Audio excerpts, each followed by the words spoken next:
Je vous demandais d'imaginer que vous êtes juré dans un procès de cour d'assises.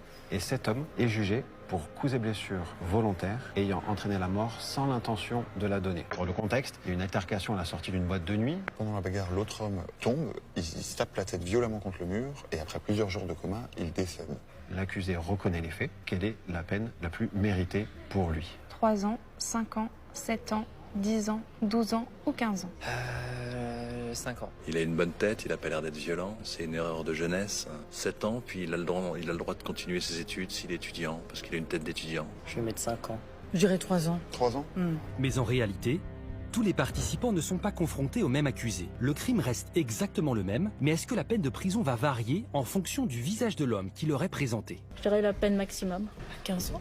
Et qui a déclenché la bagarre? Vous n'avez pas d'informations. Il n'y a pas perpétuité. Dans l'expérience qu'on vient de voir, il n'y a pas forcément de volonté de nuire directement de la part des individus. Il y a simplement le recours à un fameux biais intégré de manière délibérée ou automatique. Et cette intégration, elle se fait par la culture, par les médias, les journaux, la télévision, par tout ce qui nous entoure. En fait, culturellement, on va apprendre à discriminer.